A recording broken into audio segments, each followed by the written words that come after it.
So let's talk about foundries. We both get a lot of questions about what's going on with who makes these semiconductors. There's a whole long conversation around process technology and packaging, but I want to start with why we're in this mess. Let's unpack the last, I don't know, 10, 12 years. What would you say of Intel's losing leadership, which, depending on who you talk to, you could either argue that was 2016, 2015. Some people might say 2019 in terms of density.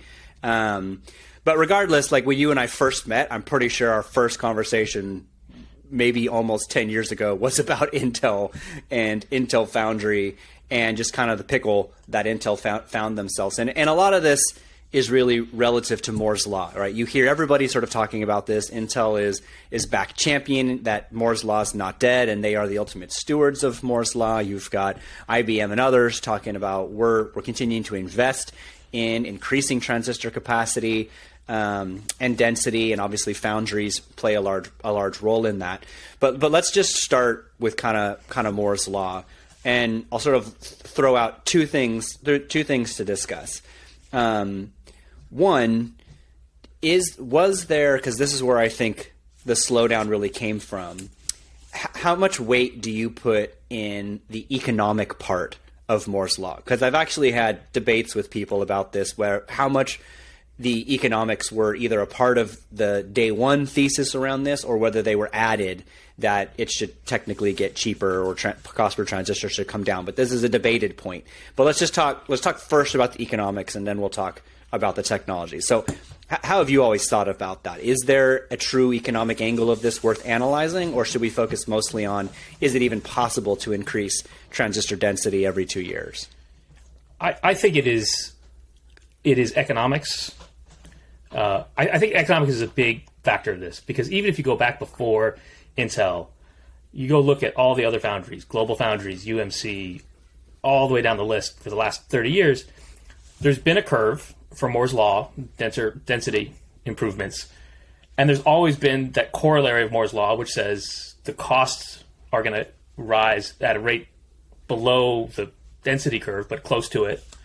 And we've seen people fall off the curve, right? And I mean, I remember reading a study, this was like 15 years ago, that looked at foundries back then, right around the time that Global Foundries or AMD then was falling off the curve.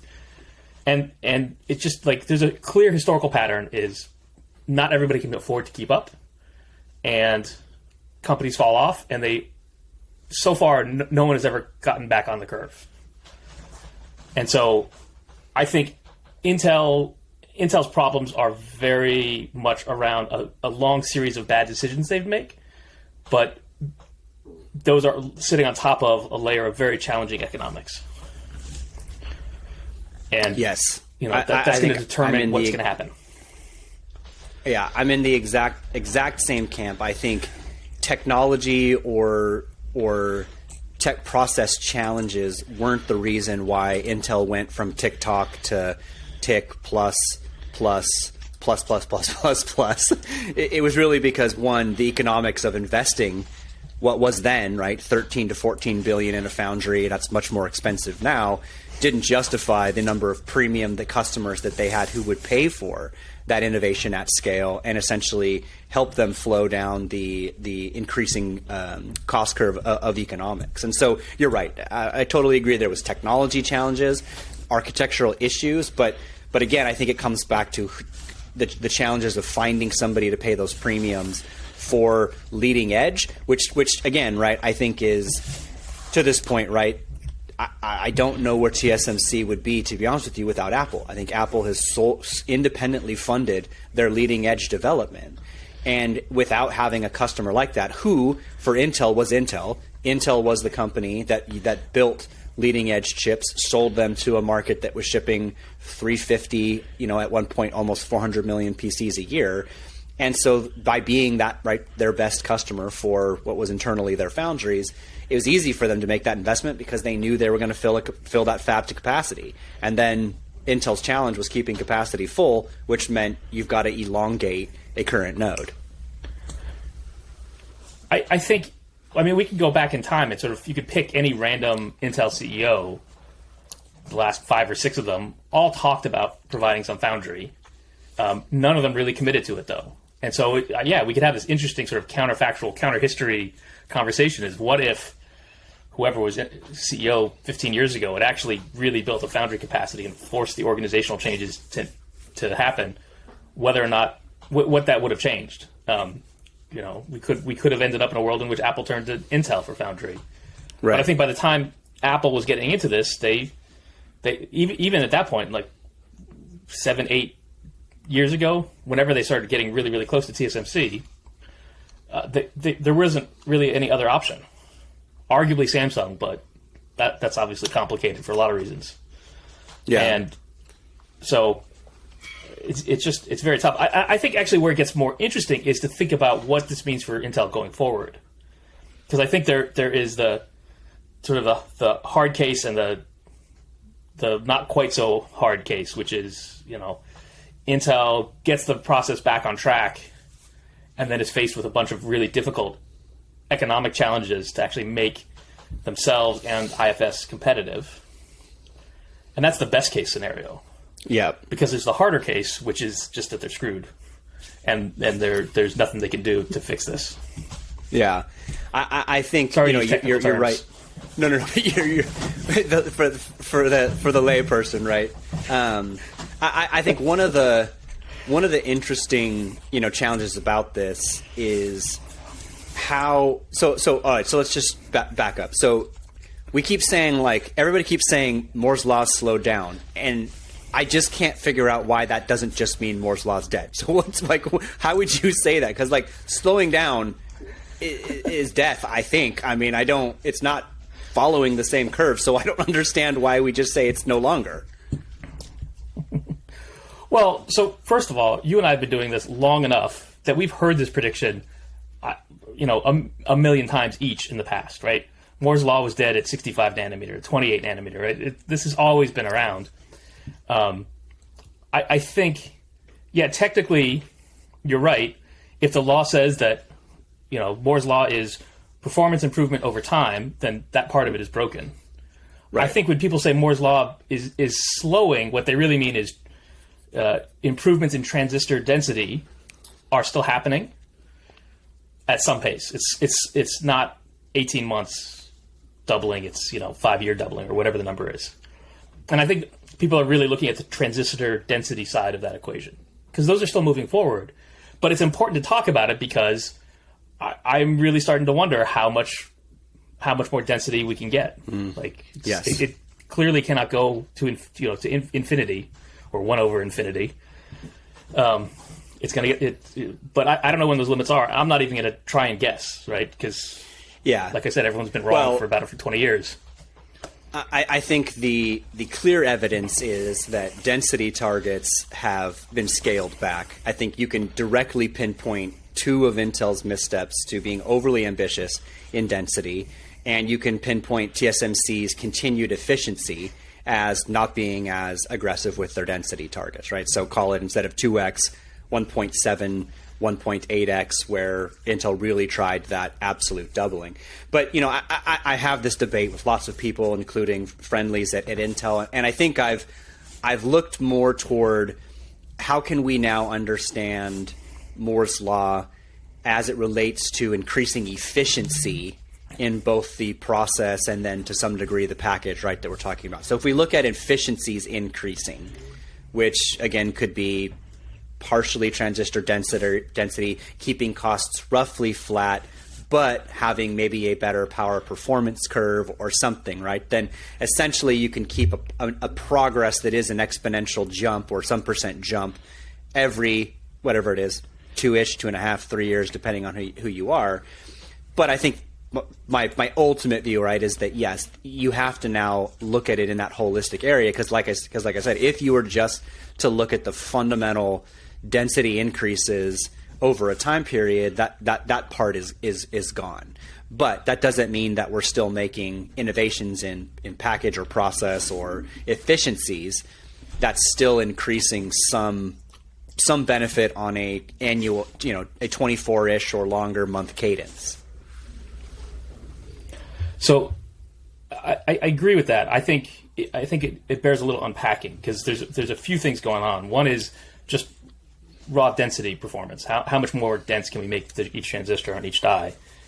And that's moving forward. A bigger problem, I think, is cost per density, or cost per transistor per millimeter squared. That's actually gone up. Yeah. Now, maybe some of that is sort of shortage induced. We'll see, but like clearly the costs are eking out. And so what that leads to is we used to equate density improvements with performance improvements, and that's breaking down. And so I think what we're really talking about is how do we continue to get better performance, broadly defined. It could be power, it could be performance, raw performance, whatever. Right. How do we get performance improvements to keep moving forward, even as density, which used to drive all the performance improvement, that part of it is slowing. And so that gets into packaging. It gets into stuff we talked about last episode around verticalization and customization. I think that's going to be a big part of it. Is custom silicon, and the next one everyone seems to think is going to provide a lot of gains is packaging. And that's right. And so that's easy to. Yeah. So before we jump into packaging, because I think that's kind of one of the more interesting things here that not a lot of people fully grasp. Let's talk about just the process itself, right? Because all of this is going to come together in how you design things. And so how much we think about the foundry's design in transistors, FinFET's going to run its course, so you're looking for efficiencies or new types of technology about that, right? Intel's pushing ribbon FET. We'll see what TSMC does. Both of them are doing kind of gate-all-around, which is, for anybody who doesn't know what that is, it's essentially a way to help dissipate power.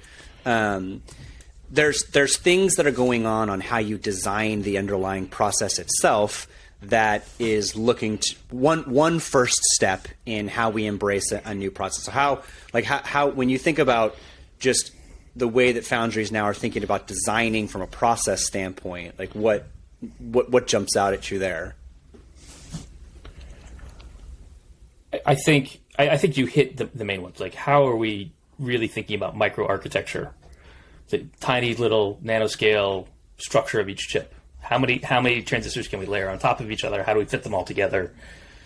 Those are,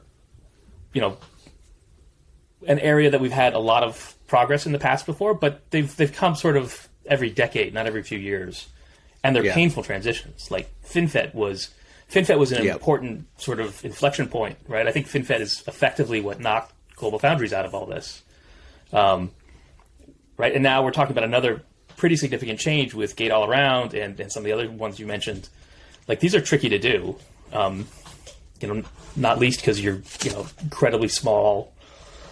Right. Impossible to imagine how small these things are, and so it's challenging, right? And it's challenging in large part because it's all new, right? And so you there's no manual.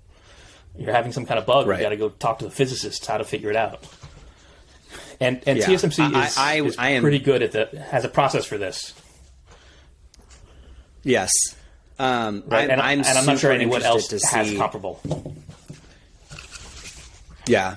No, I agree. I'm super interested to see how yields look as we go forward down here, right? Because if you remember, anytime a big jump happened for Intel, we was like, our yields are whatever, 60%, or they're getting better. TSMC is actually, as they've done, and they haven't taken as many big bets as Intel, so it's been much more methodical. But we're up against a pretty fundamental step change for TSMC. So I'll be curious to see in this new era of TSMC what their yields are. But that part, like when we kind of, and I think we're on the cusp of both TSMC and Intel kind of around the same time making a pretty big leap in process wise.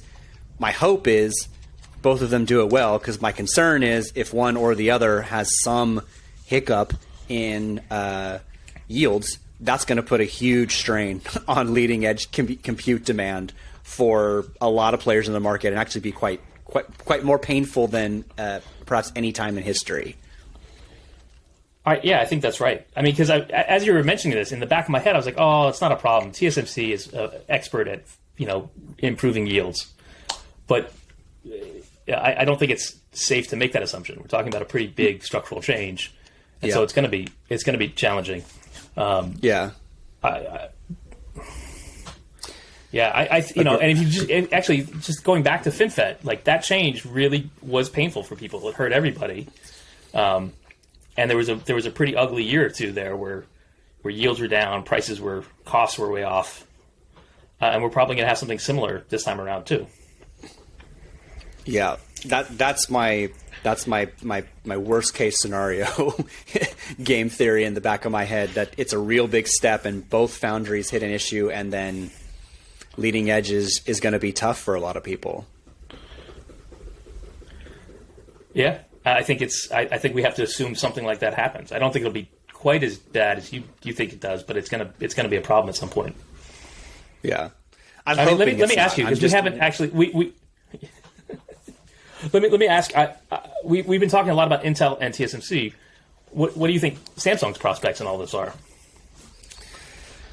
So I think Samsung is structurally challenged. I think 3 nanometer is hitting some issues, and I'll say this: when Qualcomm first announced that their previous generation processor was going to be on 5 nanometer Samsung, and some of the questions around Samsung's process were raised at that time, nobody could really justify their claims. There was just worry. Then the second generation of Qualcomm's Snapdragon 8 came out, and it was on TSMC's 4 nanometer process. It's very similar design.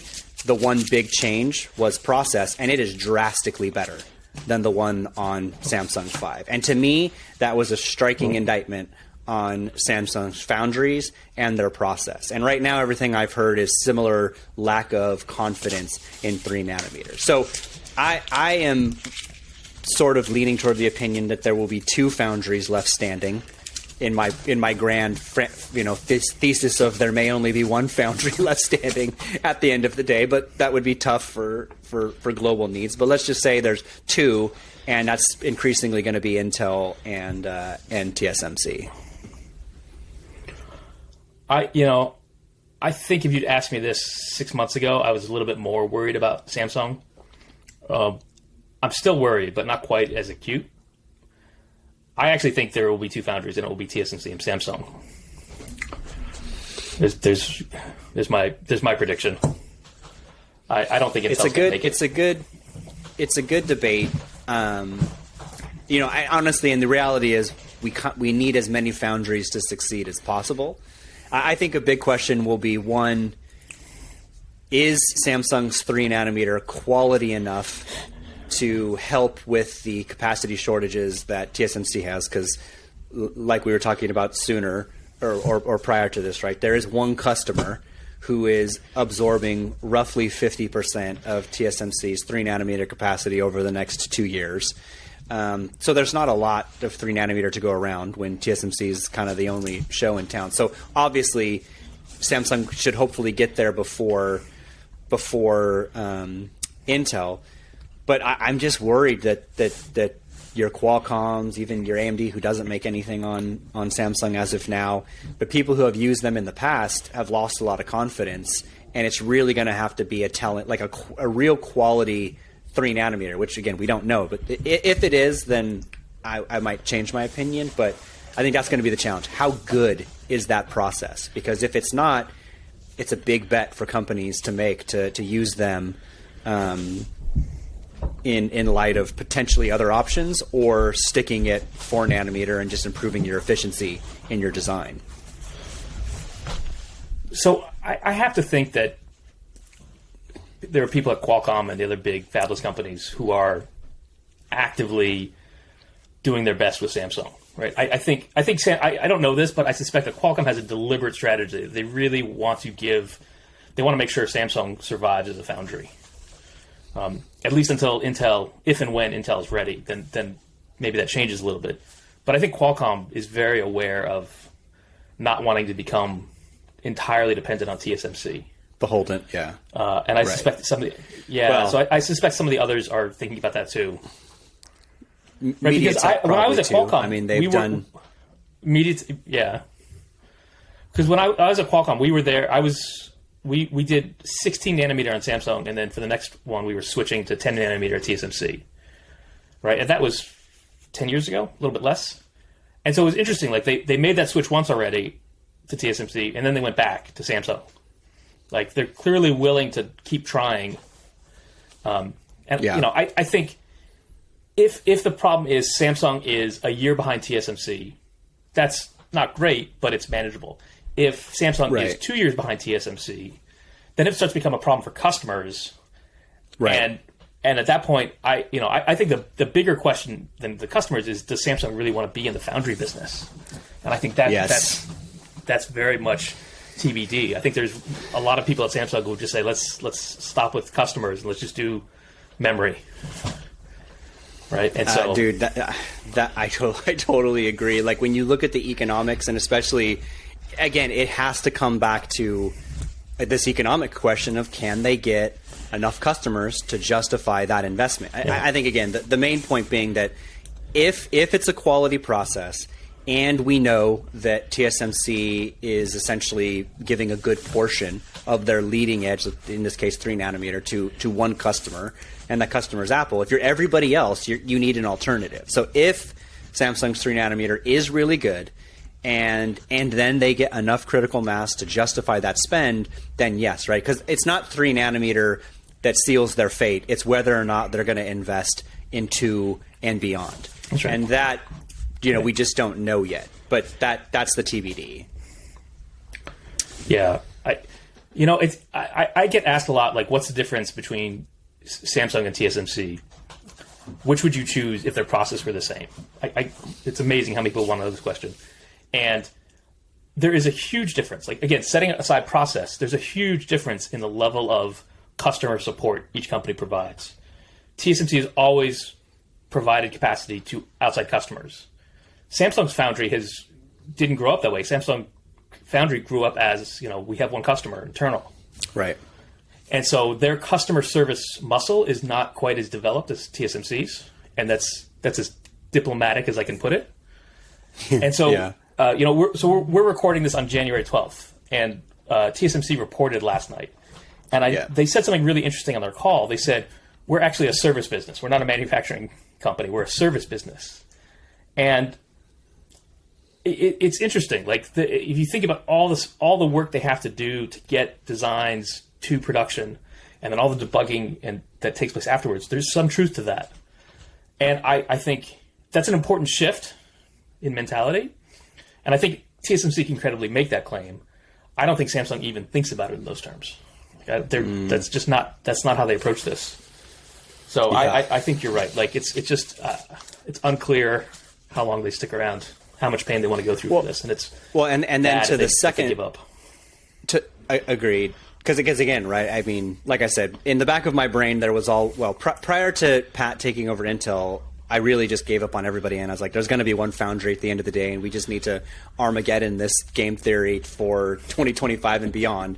Hopefully, we have competition because we need it and diversity, right? But so this then goes to where I think an interesting part of this conversation is, because process is fine. We can dig into each process. We can say whose 3 nanometer and whose transistor designs are better, who's more efficient. But this is all moving increasingly to packaging and how people are now putting together chiplets, stacking dies. I mean, crazy stuff. And a lot of this, like, I'm no quantum physicist. But when you see these block diagrams and you're like, oh yeah, I'm gonna layer 3 nanometer here, and then this block's gonna be 4 nanometer, and my GPU is gonna be 7 nanometer, I'm like, that's amazing science to me. Like, the fact that you could do that and print these designs on said wafers. But it's showing you how people are taking advantage, one, of the economics, because if you do sort of layer chiplets together, maybe we keep costs flat, right? If we were to jump everything to 3 nanometer, then you're absolutely right, costs go up. But if you stack these tiles and do creative designs from a chiplet standpoint, you could see some efficiencies. You could theoretically do what's kind of interesting, like what's the best process for the best chip. Maybe an NPU doesn't need to be 3 nanometer. Maybe an NPU is great at 7 nanometer, or maybe a GPU is better at 10. I don't know. I'm just throwing that out there. So, but point being, the fact that that exists now, it becomes this really creative packaging problem. And so that's the other way I look at it. Let's bring this back to Samsung, right? What's Samsung's packaging strategy? Can they do advanced chiplet designs? Intel's gearing up to actually just do the packaging as a plan B, not just the manufacturing. Like they're putting together, how you'll package chiplets together as a part of the chiplet standards organization. So even if you have one made at TSMC or one made at Samsung, Intel will put them together. So they're trying to play a part. But packaging is such an interesting problem, and it's one that each foundry has to have an approach to. Oh, I'm sorry. I'm laughing because you're absolutely right. Packaging is an important problem, but I think for the last 20 years, like nobody talked about packaging in that way. It was just like, oh yeah, we got to do packaging. It was always sort of the add-on, and packaging, test and packaging. Yeah. We'll send it to Amcor, let them deal with it. Like it was a cost, and people dealt with it. It was just kind of like a burden. And now people are actually thinking about, oh, this is actually important, something important that we need to care about more. I think, I think there's an important shift happening in packaging, right? Which is the foundries themselves now care about it. Right? Both TSMC and Intel are talking about it a lot more. And that's because in order to really get some of the gains we're talking about here from advanced packaging, it really needs to be done on the same machines that actually produce the chips. I mean, you have to do it at a very, very small scale, right? And not the only way, but probably one of the best ways to do that is to do it as part of the foundry, right inside the foundry itself. Right. And that's interesting. Like, I'm glad we have packaging, advanced packaging as a way to drive improvement. But if you think about it, if it's going to be dependent on the foundries, then we're back at the problem we were talking about for the rest of the show, which is we're still dependent on TSMC. I personally do not think packaging is enough to save Intel. Right? It's something they're going to have. It's not like, oh yeah, we'll just have a packaging contract with Intel. I think they need to have their whole process locked down and the packaging, and that's how they'll differentiate and survive. IFS will survive. Like they need both of those, but they can't survive on packaging alone. It won't be enough.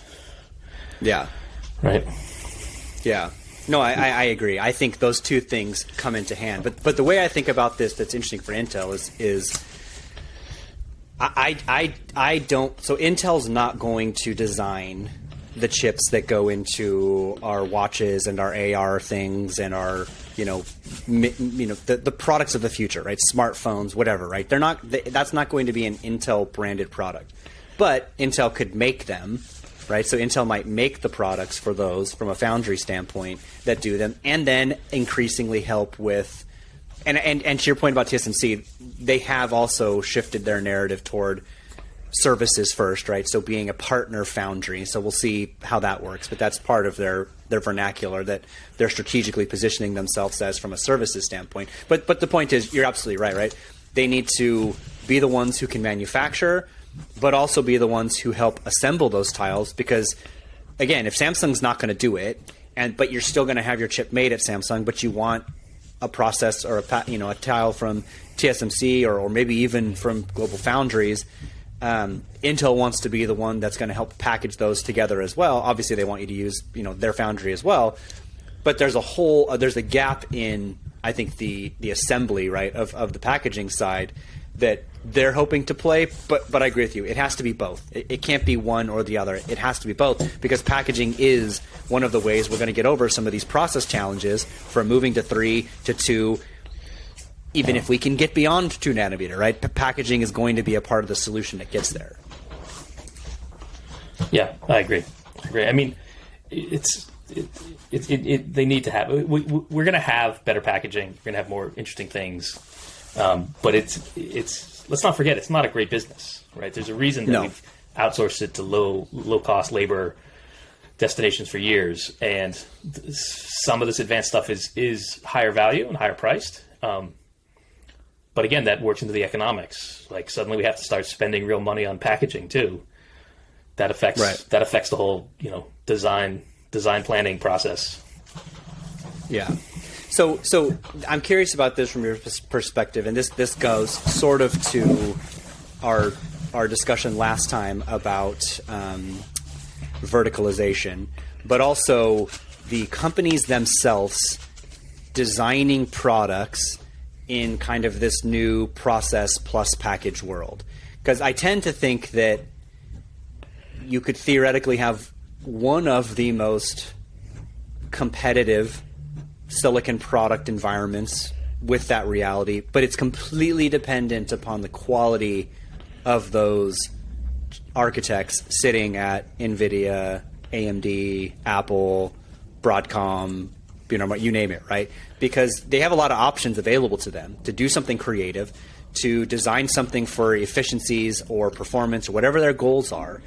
They've got more than just process. And so I tend to think that, I guess the way I would say it is that the best positioned to compete are those who have the best designers.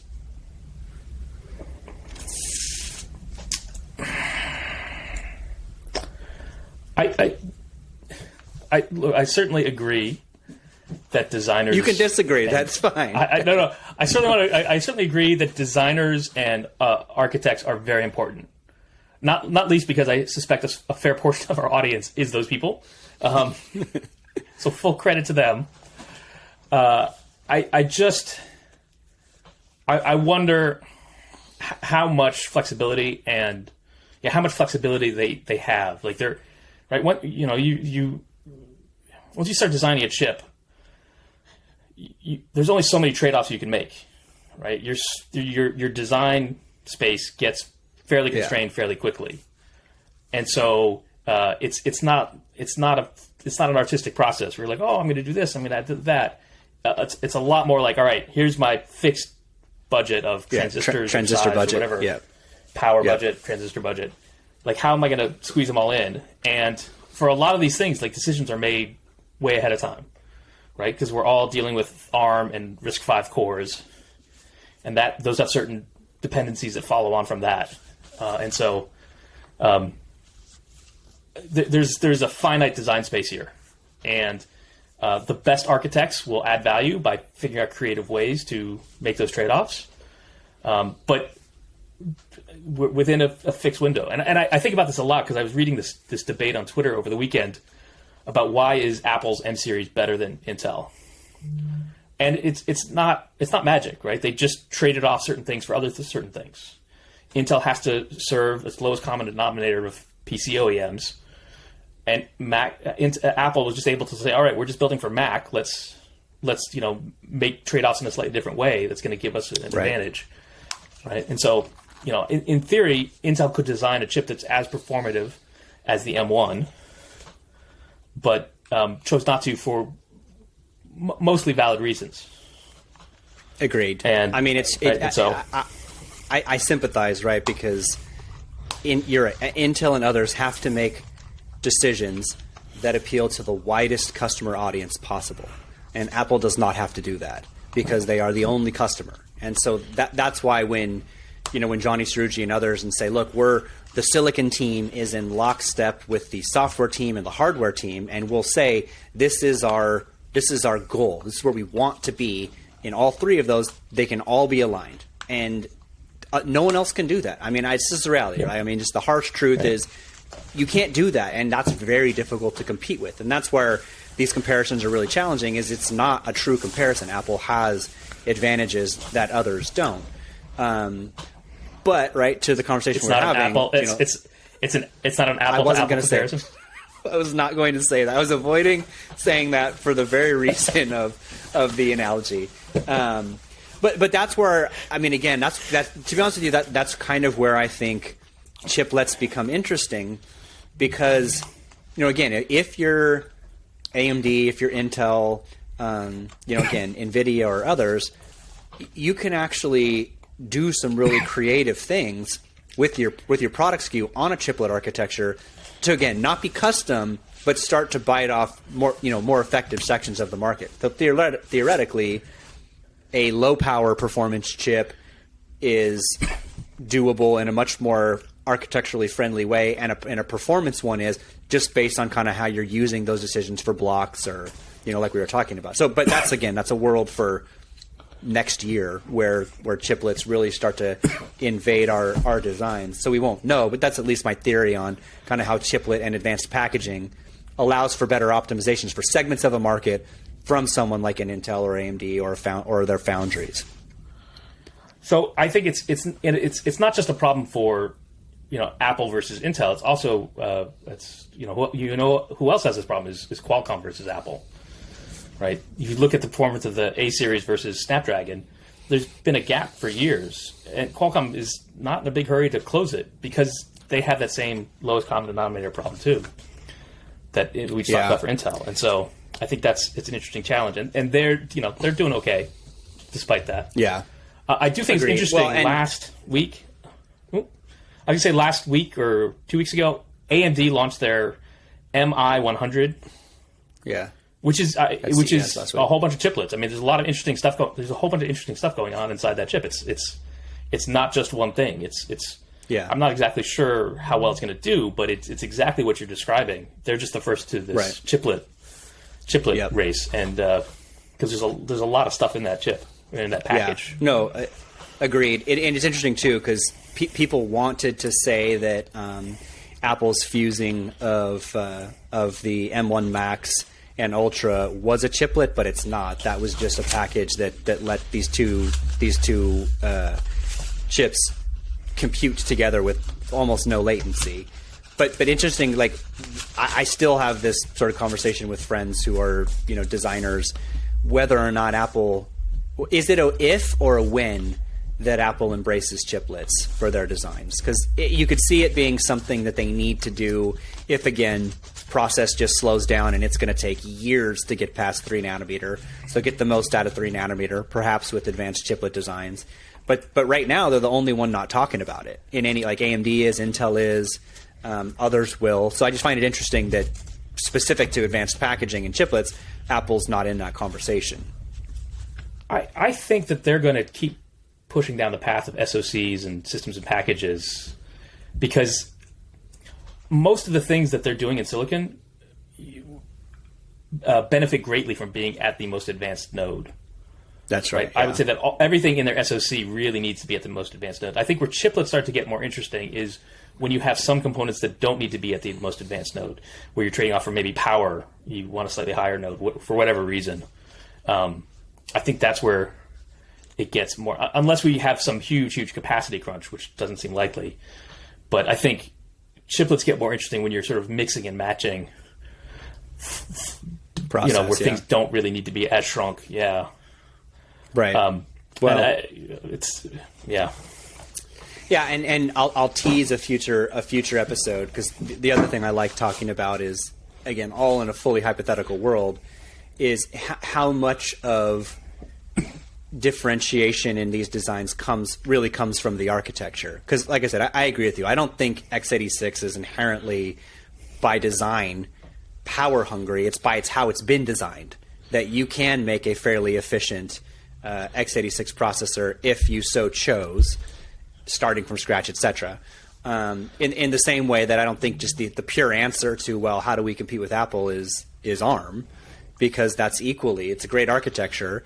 It's not that it can't be performant. It's just that it's always been designed to be more efficient on a power standpoint. So this whole idea of architectural challenges, something that we have slated for a future episode, I think is super interesting. But it just come back to there's all these decisions that go into how you compete. What your architecture is, what your process is, how you design these with now advanced packaging and options at the table.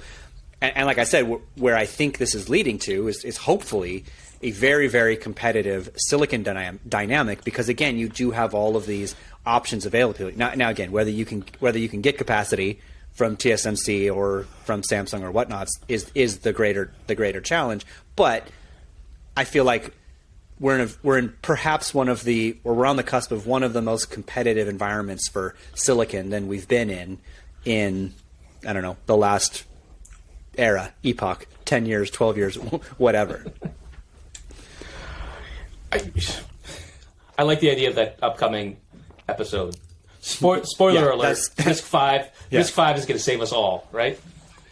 We'll have a nice discussion on RISC size. Yeah, architectures is in there, but we'll tease that for next episode. So thanks for listening, everybody. Send us your questions and feedbacks, and yes, definitely give us a review as well now that we're on the all the podcasts. Hope, and we'll speak to you next time.